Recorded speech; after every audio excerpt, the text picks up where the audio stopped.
बिस्मिल्लाहिर्रहमानिर्रहीम, अस्सलाम वालेकुम।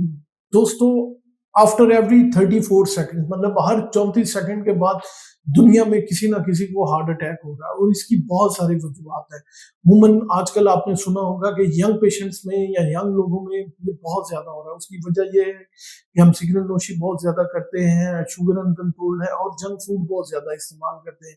लेकिन आज की इस वीडियो में मैं आपको चंद ऐसे मशरूबात के बारे में बताऊँगा जिनको पीने के बाद आपको अपनी बॉडी के अंदर जो है एक जादुई तब्दीली नूनुमा होगी। एक इन मशरूबात को मैंने जो है वो 0 टू 10 जो है रेट किया है।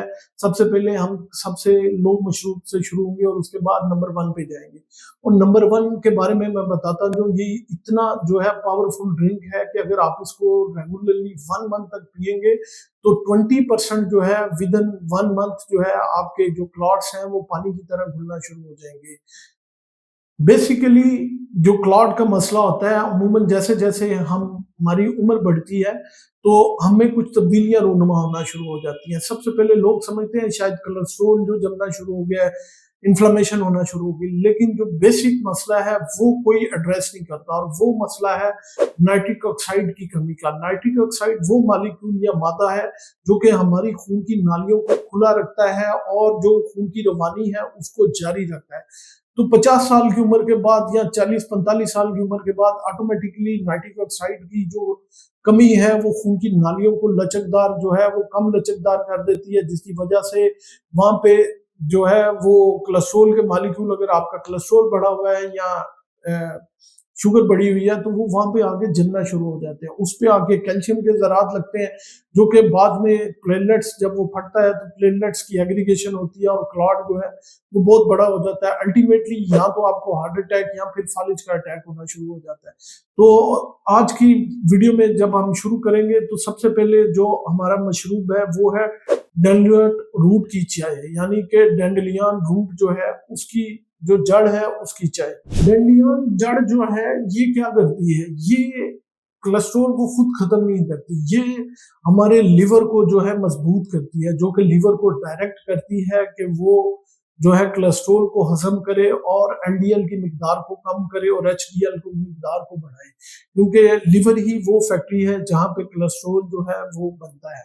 तो बेसिकली इसको मैं 10 में से 8वें नंबर पे इसलिए रखूंगा क्योंकि ये नाइट्रिक ऑक्साइड की मिकदार को नहीं बढ़ाता, ये सिर्फ कोलेस्ट्रॉल की कमी को दूर करता है। नंबर 7 पे है टार्ट्रेट चेरी जूस। इसमें एंथोसायनिन्स होते हैं जो कि बहुत पावरफुल एंटीऑक्सीडेंट है और जो कि इन्फ्लेमेशन को जो है वो 80% जो है वो रिकवर कर देते हैं। जब आपकी इन्फ्लेमेशन या सोजिश खत्म हो जाएगी तो ऑटोमेटिकली नालियों में जो है वो क्लॉट नहीं बन पाएगा। बस इसका जो नुकसान है कि ये नालियों को लचकदार नहीं बनाती, जिसकी वजह से इसमें जो है वो मैं इसे 10 में से 7वें नंबर पे रखूँगा। और दूसरा जो मार्केट से मिलते हैं उनमें क्योंकि मीठा बहुत ज़्यादा होता है, तो कोशिश करें कि ऐसा जूस इस्तेमाल करें जिसमें मीठा कम हो। नंबर 6 पे है दालचीनी और लीमू। अगर आप डायबिटिक नहीं हैं तो आप शहद भी इस्तेमाल कर सकते हैं। दालचीनी की चाय बनाएँ, उसके दालचीनी आपको पता है कि शुगर को बहुत अच्छा जज़्ब कर लेती है और इंसुलिन की सेंसिटिविटी को जो है वो बहुत ज़्यादा बढ़ा देती है, जिसकी वजह से इन्फ्लेमेशन नहीं हो पाती, आपका वज़न इंक्रीज़ नहीं होता, नालियों में चिपचिपाहट नहीं होती। और अगर आप डायबिटिक नहीं है तो शहद इस्तेमाल कर लें, उसके साथ क्या होगा आपकी आंतड़ियों की सेहत काफ़ी बेहतर हो जाएगी और दालचीनी जो है जज़्ब करने की सलाहियत काफ़ी बढ़ जाती है। और डायबिटिक है तो नींबू का रस, उसमें विटामिन सी होता है, ऑटोमेटिकली जो आपकी खून की नालियाँ हैं वो जो है कोलेजन बनाना शुरू कर देंगी और उनकी ग्रोथ बहुत अच्छी होना शुरू हो जाएगी। नंबर 5 पे है ग्रीन टी और नींबू का रस। नाज़रीन, ग्रीन टी के बारे में मैंने आगे भी बड़ी दफ़ा बताया है कि ये एंटीऑक्सीडेंट बहुत अच्छा है और अगर इसमें नींबू का रस मिला दिया जाए तो विटामिन सी जो है इसकी एब्जॉर्प्शन को बहुत ज़्यादा बढ़ा देता है, जिसकी वजह से आपकी नालियों के अंदर जो ताकत है और उनके पट्टों के अंदर जो ताकत है वो बहुत ज़्यादा हो जाती है। ऑटोमेटिकली वो जो है उनकी फैलने और सिकुड़ने की सलाहियत काफ़ी बढ़ जाती है। और फिर ग्रीन टी जो है वो नाइट्रिक ऑक्साइड की मिकदार को बढ़ाता है, जिसकी वजह से जो वेज़ोडाइलेशन है या नाली के फैलने की सलाहियत है वो काफ़ी बढ़ जाती है। तो ऑटोमेटिकली जो आपकी नालियाँ हैं वो खुलना शुरू हो जाती है। नंबर 4 पे है हिबिस्कस और हथोरन बेरी चाय। ये चाय जो है ये ना सिर्फ दिल के पट्टों को ताकत देती है, बल्कि आपकी जो खून की नालियाँ हैं उनको भी बहुत अच्छा लचकदार बनाती है। ऑटोमैटिकली फ़िकस जो है वो एचडीएल की मिकदार को बढ़ाता है और एलडीएल की मिकदार को जो है वो कम करता है और लिवर को डायरेक्ट करता है कि वो जो है कोलेस्ट्रॉल को ठीक तरह से प्रोसेस करे, ताकि जो जिस्म के अंदर कोलेस्ट्रॉल है उसमें ट्राइग्लिसराइड और एलडीएल की मिकदार कम हो। तो काफ़ी ज़्यादा लोगों में ये रिसर्च हुई है जिसमें पाया गया है कि ये ब्लड प्रेशर को भी बहुत अच्छा जो है वो कंट्रोल करते हैं। नंबर 3 पे है हल्दी, काली मिर्च और अदरक वाला गरम दूध। अदरक में जो है आपको पता है एंटी इन्फ्लेमेटरी प्रॉपर्टीज बहुत अच्छी होती हैं और हल्दी में करक्यूमिन होता है जो कि हमारी नालियों के अंदर इन्फ्लेमेशन को कंट्रोल करता है और काली मिर्च जो है वो इसकी एब्जॉर्प्शन को 200 टाइम्स जो है वो बढ़ा देती है, तो ऑटोमेटिकली नालियों के अंदर जो है वो सोजिश खत्म हो जाती है। आपको पता है ये गोल्डन मिल्क जो है ये किसी भी सोजिश में या आपको चोट लग जाए तो हल्दी वाला दूध हर घर में इस्तेमाल होता है। नंबर 2 पे है चुकंदर और कच्चे कोको का स्मूदी।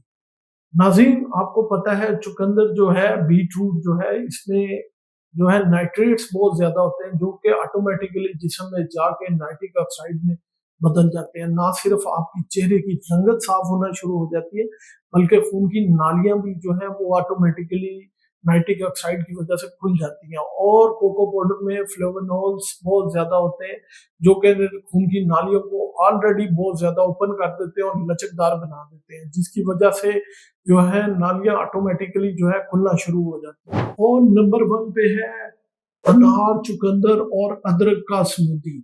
नाज़रीन अनार को आपको ऑलरेडी पता है कि अनार जो है वो पावरफुल जो है एंटीऑक्सीडेंट है और अगर इसे चुकंदर के साथ मिला लिया जाए तो नाइट्रिक ऑक्साइड की मिकदार बहुत बढ़ जाएगी और अदरक जो है वो इन्फ्लामेशन को बहुत अच्छा कंट्रोल कर देगा। तो अगर आप 1 माह तक डेली जो है अनार, चुकंदर और अदरक का स्मूदी बना के पीते हैं, तो आपकी जो खून की नालियाँ हैं वो 20% जो है वो रिकवर कर जाएँगी लोथड़े से और उनकी ब्लड सप्लाई जिस्म की, दिल की, टाँगों की, सर की बहुत बेहतर हो जाएगी। टाँगों का भारीपन में जो है वो दूर होना शुरू हो जाएगा, हाथों-पैरों में वो गर्मी वापस आना शुरू हो जाएगी जो कि आपको बहुत ज़्यादा सर्दी लगती थी। ये 8 मशरूब जो हैं इनमें से आपको कौन-सा सूट करता है वो आप खुद देख लें और अपनी बॉडी फिज़ीक के मुताबिक खुद को इस्तेमाल करना शुरू कर दें। ये किसी दवाई के मुतबादिल नहीं है। अगर आप इस्कीमिक हार्ट डिज़ीज़ के पेशेंट हैं तो अपनी दवाई को जारी रखें और अपने डॉक्टर से मशवरे के बाद इनमें से कोई भी स्मूदी जो है वो आप इस्तेमाल कर सकते हैं। इनके नुकसानात जो हैं वो बहुत रेयर हैं और बहुत कम है और फ़ायदे बहुत ज़्यादा हैं। उम्मीद है ये मालूमात आप लोगों को बहुत फ़ायदेमंद साबित होगी। अपना और अपने प्यारों का बहुत सा ख़्याल रखिएगा। दुआ में याद रखिएगा।